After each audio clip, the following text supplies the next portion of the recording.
வணக்கம். நம்ம நெக்ஸ்ட் என்ன பார்க்க போகிறோம்னா லக்குனர் தமிழ் பணி தொடர்பான செய்திகள். இதில் ஒரு கொஸ்டின் தான் கேட்டிருக்காங்க. நம்ம சில விஷயங்கள் பார்த்துடலாம். அவங்களுடைய சிறப்பு பெயர்கள், அவங்களுடைய நூல்கள், அதுக்கப்புறம் அவருடைய ஆங்கில நூல்கள், அவங்க ஆரம்பித்த இதழ்கள் அப்படிங்கிறத ஃபுல்லாக பார்த்துடலாம். லக்குனர் இவருடைய இயற்பெயர் அப்படின்னு கேட்டாங்கன்னா ஃபஸ்ட் இவருடைய காலம் பார்த்துருவோம். 1909 1973 இதுதான் அவருடைய காலம். இவருடைய இயற்பெயர் அப்படின்னு எடுத்தோம்னா லட்சுமணன் அப்படின்னு சொல்கிறோம். லட்சுமணன் பெயர் லக்குவனார் அப்படின்னு சொல்லி பெயர் மாற்றினது யார் அப்படின்னா அவருடைய ஆசிரியர் தான். அவருடைய ஆசிரியர் பெயர் என்னன்னு கேட்டாங்க அப்படின்னா சாமி Chidambaranathar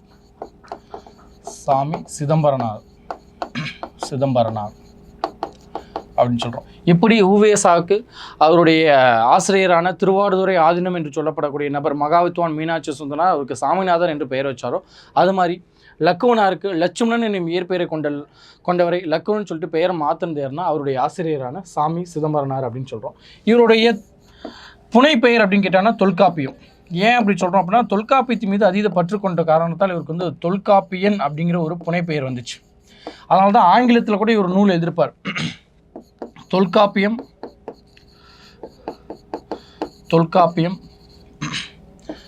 with the critical studies அப்படின்னு சொல்லிட்டு ஒரு நூல் கூட எழுதியிருப்பார். கிரிட்டிக்கல் ஸ்டடீஸ் அப்படிங்கிற ஒரு ஆங்கில நூல் கூட எழுதியிருப்பார். தொல்காப்பியத்தின் மீது அதீத பற்று கொண்ட காரணத்தாலே அவருக்கு அப்படி சொல்கிறோம். சரியா? சரி, லக்குவனாருடைய பெற்றோர்கள் பெயர் வழக்கம் போல் அதை பார்க்க வேண்டியதான். நமக்கு பேர்லேயே இருக்குது சி இல்லையா? சிங்காரவேல தேவர்.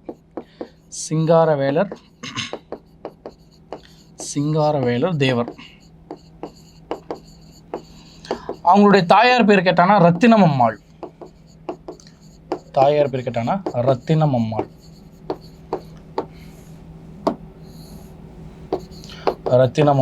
அப்படின்னு சொல்லி இதெல்லாம் அவருடைய பேசிக்கான டீட்டெயில்ஸ். என்ன படித்து முடிச்சிருக்காருன்னா பிஓஎல் படித்து முடிச்சிருக்காரு, எம்ஓஎல் படித்து முடிச்சிருக்காரு, அடுத்து எம்இ. இதெல்லாம் அவருடைய கல்வி அப்படின்னு சொல்லி பிடிக்கலாம், கல்வி பணிகள் அப்படின்னு சொல்லி முடிக்கிறோம். அப்போ லக்குவனாருடைய பேசிக்கான விஷயங்கள் இதெல்லாம். ரைட்டா? சரி, நம்ம அதுக்கு அடுத்தது பார்த்தோம் அப்படின்னா அவருடைய இதழ்கள் பார்த்து முடிச்சோம் அப்படின்னா அதுவே பெரிய ஒரு போர்ஷன் தான். இதழ்கள் என்னென்ன அப்படின்னு சொல்லிட்டு பார்த்துருவோம். இதுலேருந்து வரக்கூடிய எக்ஸாம்ஸில் கேட்கறதுக்கான வாய்ப்புகள் நிறைய தான் இருக்குது. ஃபர்ஸ்ட் வந்து பார்த்தோன்னா தமிழ் இலக்கியம் அப்படின்னு சொல்கிறோம்.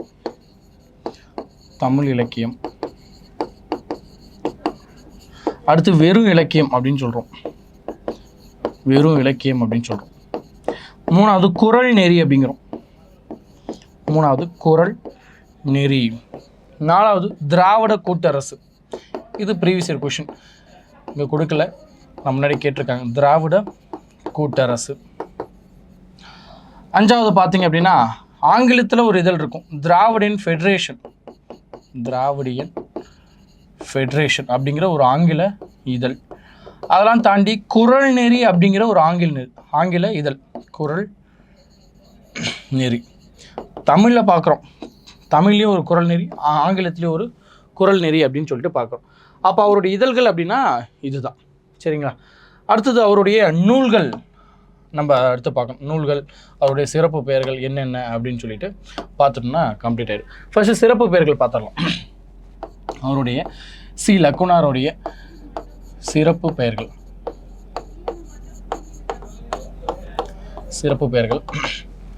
ஃபஸ்ட்டு நம்ம பார்த்தோம்னா இதெல்லாம் முக்கியமானதுதான்.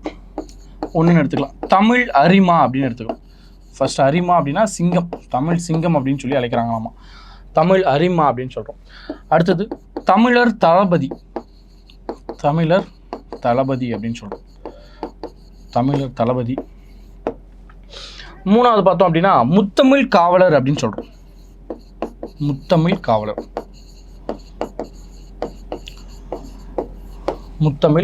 காவலர் அப்படின்னு சொல்கிறோம். நாலாவது பயிர்மொழி காவலர், பயிற்றுமொழின்னு சொல்கிறோம், அதை பயிர்மொழி காவலர் அப்படின்னு சொல்கிறாங்க. பயிர்மொழி காவலர் அப்படின்னு சொல்லி சொல்கிறோம். அஞ்சாவது குறள் நெறி காவலர்.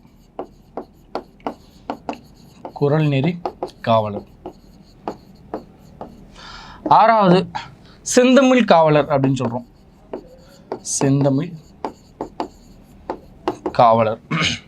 ஏழாவது இலக்கண செம்மல்.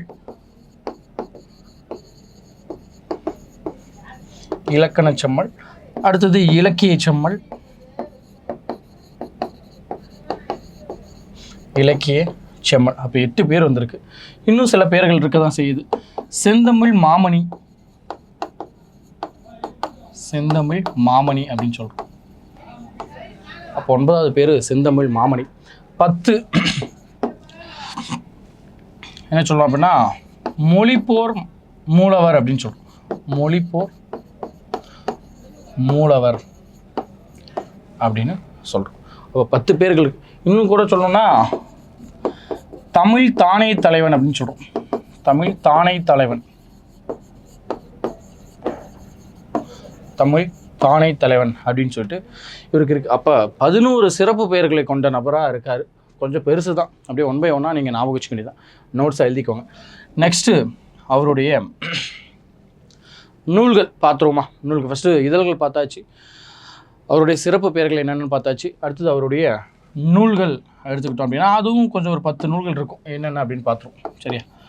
நூல்கள் ஃபஸ்ட்டு வள்ளுவர் வகுத்த அரசியல். வள்ளுவர் வகுத்த அரசியல் அப்படின்னு சொல்கிறோம். 2வது வள்ளுவர் கண்ட இல்லறம். வள்ளுவர் கண்ட இல்லறம் அப்படின்னு சொல்லலாம். 3வது மாணவர் ஆற்றுப்படை.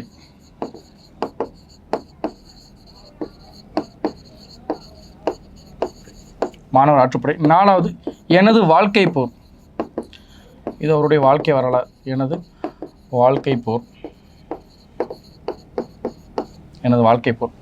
5வது மாணவர் ஆற்றுப்படை. 5வது பார்த்தீங்க அப்படின்னா தமிழ் கற்பிக்கும் முறை. தமிழ் கற்பிக்கும் முறை. இதெல்லாம் அவருடைய நூல்கள் பேர் தான். தமிழ் கற்பிக்கும் முறை அப்படின்னு சொல்கிறோம். அடுத்தது 6வது கர்மவீரர் காமராசர். கர்மவீரர் காமராசர். 7 அண்ணாவின் வாழ்வியல். அண்ணாவின் வாழ்வியல் அப்படிங்கிற நூல். அடுத்தது 8வது அமைச்சர்கள்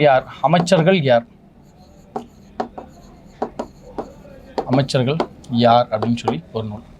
9வது துரத்தப்பட்டவர்கள். துரத்தப்பட்டேன் அப்படின்னு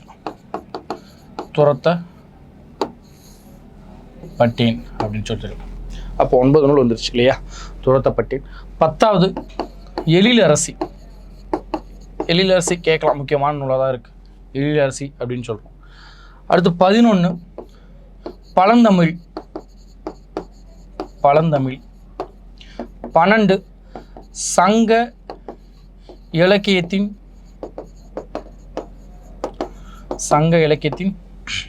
சொல்லாய்வுகள். சங்க இலக்கியத்தின் சொல்லாய்வுகள் அப்படின்னு சொல்கிறோம். அடுத்து 13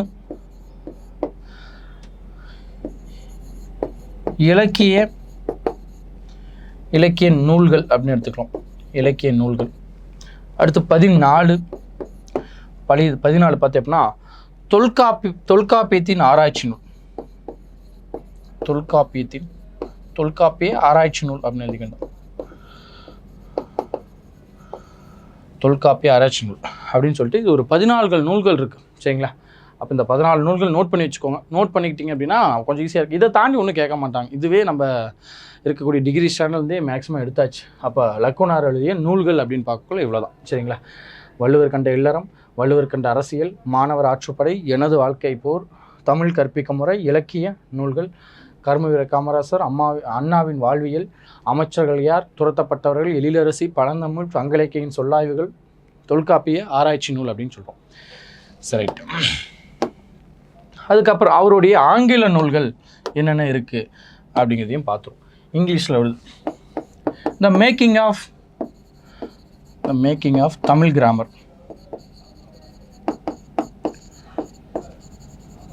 மேக்கிங் ஆஃப் தமிழ் கிராமர் அப்படிங்கிற முக்கியமான நூல். இது ஒன்றே போதும் தான். அதுக்கப்புறம் அவருடைய தொல்காப்பியம் அப்படின்னு தான் பார்த்தோம் இல்லையா? தொல்காப்பியம் ஸ்டடி ஆஃப் கிரிட்டிக்கல் ஸ்டடீஸ்ன்னு இருக்கும். தொல்காப்பியம் கிரிட்டிக்கல் ஸ்டடீஸ், இதை ஞாபகம் வச்சாவே போதும். தொல்காப்பியம் கிரிட்டிக்கல் ஸ்டடீஸ் அப்படின்னு சொல்லிட்டு. அப்போ இதெல்லாம் அவருடைய ஆங்கில நூல்கள் அப்படின்னு சொல்லி எடுத்துக்கணும். சரி, இதுவே போதும் தான் இல்லையா? நிறையா விஷயம் இதுலேயே பார்த்து முடிச்சாச்சு. அப்போ நம்ம இவரை பற்றி சொல்லக்கலையே, லக்குனாரை பற்றி சொல்லக்கலையே, இதுவே போதுமான விஷயங்களாக தான் இருக்குது. ஃபஸ்ட்டு கொஷின் அந்த ஒரு விஷயம் இருக்கு இல்லையா? ஒரே ஒரு கொஷின் தான் நம்ம பார்த்துட வேண்டியதான். தமிழ் மொழி தோற்றமும் வளர்ச்சி என்ற ஆங்கில கட்டுரை தான் பார்த்தோம் இல்லையா? ஆங்கில கட்டுரை எழுதியவர் யாருன்னா சி லக்குனார். 1 by 1 ஒரே விஷயத்தில் படிச்சுக்க வேண்டியதான். சரிங்களா? அப்போ ரைட். அப்போ நம்ம இது வரைக்கும் உவேசா, உத்தமநாதபுரம் வேங்கட சுப்புவின் மகன் சாமிநாதர் அப்படின்னு சொல்லி பார்த்துருப்போம். அடுத்தது தேப்போமி, தென்பட்டினம் பொன்னுசாமி மகனார் யார் அப்படின்னா நம்ம மீனாட்சி சுந்தரம், அவரையும் பார்த்துருப்போம். 3வதாக நம்ம சி லக்குவனார், அவரையுமே நம்ம பார்த்து கம்ப்ளீட் பண்ணிட்டோம். அவங்களுடைய நூல்கள், சிறப்பு பெயர்கள் எல்லாத்தையும் பார்த்து கம்ப்ளீட் பண்ணி முடிச்சிருப்போம் இல்லையா? அந்த வகையில் லக்குவனாரை ஒரு ஓவராலாக ரிவிஷன் பண்ணிடுவோம். அவரோட காலம் அப்படின்னு எடுத்துக்கிட்டோன்னா 1909 1973 அப்படின்னு சொல்லி பார்க்குறோம். இவருடைய தந்தை பெயர் அப்படின்னு பார்த்தோன்னா சிங்காரவேல தேவர் மற்றும் அவருடைய தாயார் பேர் ரத்தினம் அம்மாள் அப்படின்னு சொல்கிறோம். இவர் பார்த்தீங்கன்னா சாமி சிதம்பரம், இவருடைய ஆசிரியர் பேர் சாமி சிதம்பரனார். இவருக்கு என்ன பெயர் சூட்டுறாரு அப்படின்னா லக்குவன் அப்படின்னு சொல்கிறார். அதாவது ஆக்சுவலி இவருடைய இயற்பெயர் பார்த்தோன்னா லட்சுமணன். லக்குவன் சொல்லி பெயர் மாற்றினது என்னமோ இவருடைய ஆசிரியர் தான், சாமி சிதம்பரனார் அப்படின்னு சொல்கிறோம். இவருடைய புனைப்பெயர் அப்படின்னு கேட்டாங்கன்னா தொல்காப்பியம் அப்படின்னு சொல்கிறோம். இதெல்லாம் பார்த்து முடிச்சுட்டு அவருடைய இதழ்கள் அப்படின்னா சங்க இலக்கியம், இலக்கியம், அதுக்கப்புறம் குறள் நெறி, திராவிட கூட்டரசு, அப்புறம் ஆங்கில இதழான திராவிடன் ஃபெடரேஷன் அண்டு குறள் நெறி அப்படின்னு சொல்லிட்டு பார்த்து முடிக்கிறோம். அதுக்கப்புறம் அவருடைய சிறப்பு பெயர்கள் அப்படின்னா தமிழ் அரிமா, தமிழர் தளபதி, முத்தமிழ் காவலர், பயிர்மொழி காவலர், செந்தமிழ் காவலர், குறள் நெறி காவலர் அப்படின்னு சொல்கிறோம். இலக்கிய செம்மல், இலக்கண செம்மல், அதுக்கப்புறம் செந்தமிழ் மாமணி, மொழிப்போர் மூலவர், தமிழ் காத்த தானை தலைவன் அப்படின்னு சொல்லி அவருடைய சிறப்பு பெயர்கள்லாம் சொல்லி முடிச்சார். அவருடைய நூல்கள், அதாவது தமிழ் நூல்கள் அப்படின்னு எடுத்தோன்னா வள்ளுவர் வகுத்த அரசியல், வள்ளுவர் கண்ட இல்லறம், மாணவர் ஆற்றுப்படை, எனது வாழ்க்கை போர், அதுக்கப்புறம் கர்ம வீரர் காமராசர், தமிழ் கற்பிக்கும் முறை, அண்ணாவின் வாழ்வியல், அமைச்சர்கள் யார், துரத்தப்பட்டவர்கள், எழிலரசிக்கு பழந்தமிழ், சங்க இலக்கியங்களின் சொல்லாய்வுகள், அப்புறம் இலக்கிய கட்டுரை. அடுத்தது பார்த்தோம் அப்படின்னா தொல்காப்பிய ஆராய்ச்சி அப்படின்னு சொல்லிட்டு அவருடைய நூல்கள் ஃபுல்லாக பார்த்தோம். அவருடைய ஆங்கில நூல்கள் அப்படின்னா the making of Tamil grammar, Tolkappiyam with critical studies அப்படிங்கிற அவருடைய நூல்களும் பார்த்து முடித்தோம். பிஓஎல், எம்ஓஎல், எம்ஏ போன்ற படிப்புகளுமே படித்து முடிச்சிருக்கார். அவருடைய பணிகள் அப்படின்னா தமிழ் ஆசிரியராக பணிபுரிஞ்சிருக்கார். எங்கே அப்படின்னா திருவாரூர், தஞ்சாவூர், திருவையாறு போன்ற இடத்துல 1936 1945 இந்த இடைப்பட்ட காலகட்டத்தில் தமிழ் ஆசிரியராக சில பள்ளிகளில் பணிபுரிஞ்சிருக்கார். 1945 63 இந்த காலகட்டத்தில் அவர் தமிழ் ப்ரொஃபஸராக, தமிழ் பேராசிரியராக இந்து கல்லூரி, சென்னை மாநில கல்லூரி, பல கல்லூரிகளில் வேலை பார்த்துருக்கார். நமக்கு அந்த பர்டிகுலர் டேர்ம் அவர் எங்கே வேலை பார்த்தார் அப்படிங்கிறத புரிஞ்சுக்கிட்டா போதும். தமிழ் காத்த செம்மல் அப்படின்னு சொல்கிறோம். அதுக்கப்புறம் இவர் தான் சொல்ல தமிழில் எழுதணும், தமிழில் பேசணும், தமிழில் பெயரிடணும், தமிழில் படிக்கணும் அப்படின்னு சொல்லியிருப்பார். பல விதமான கூற்றுகள் இருக்குது. நம்ம கொஷின் பேசிஸில் ப்ரீவியஸ் கொஷின் அனலைஸ் பண்ணிகிட்ருக்கோம். அந்த வகையில் இது போதுமான விஷயம். நம்ம கிளாஸ் பார்க்கக்குள்ளே இதை ரொம்ப டீட்டெயிலாகவே பார்ப்போம். சரிங்களா? Okay, thank you.